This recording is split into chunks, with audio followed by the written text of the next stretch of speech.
everyone, we have a great question from one of our members, Sebastian Lima, who is wanting to know a little bit more about some terms that he's heard for internet marketing called Black Hat and White Hat SEO. And I found this infographic which does a great job of distinguishing these different types of SEO tactics.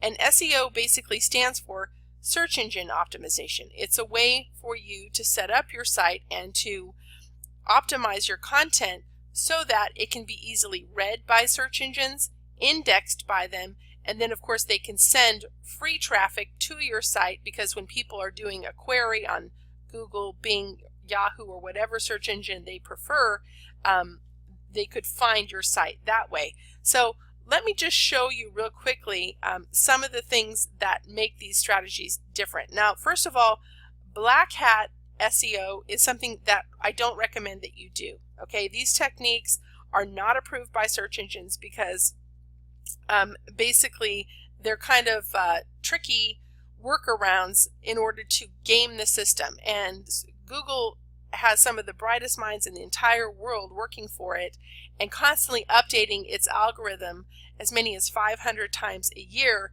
in order to keep ahead of people kind of gaming the system, which would dilute their search results, right?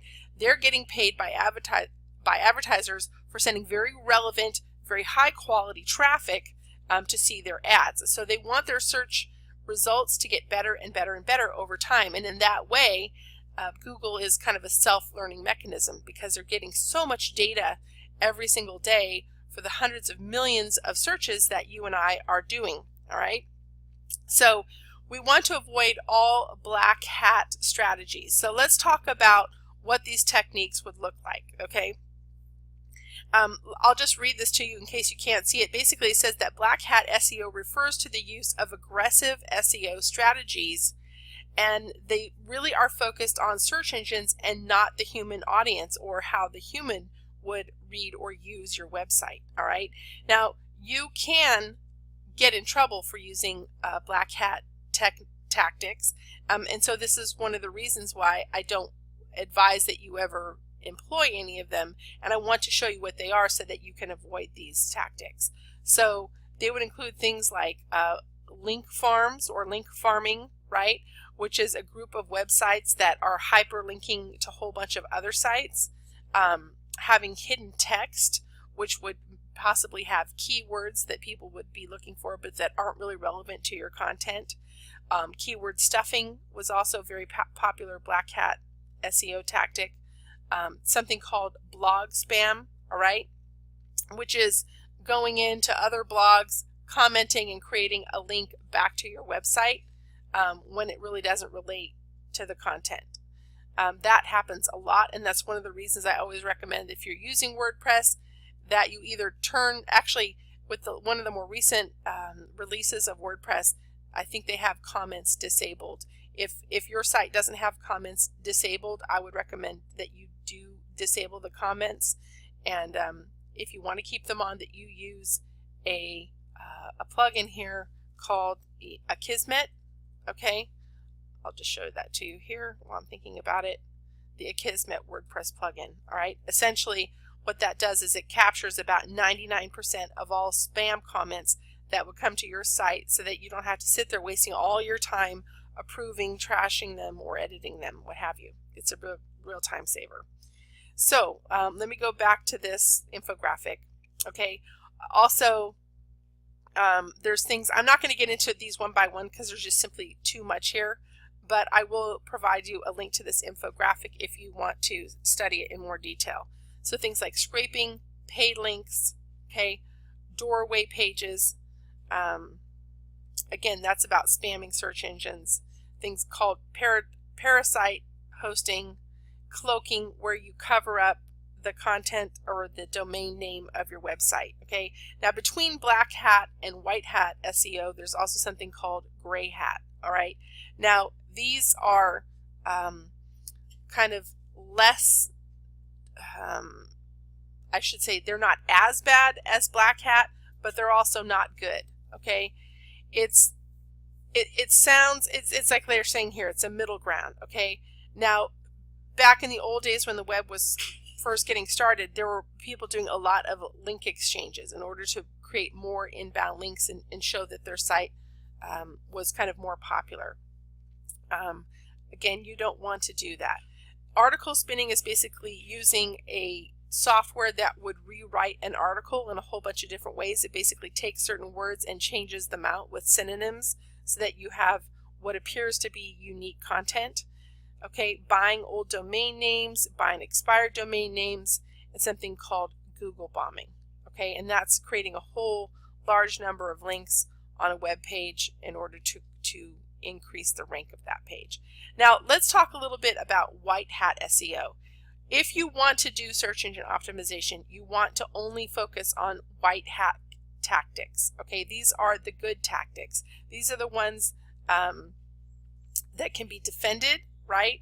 And they're not contrary to the spirit of what Google has expressed that you do with your site to get what was called Google juice, or basically favored ranking by Google. All right.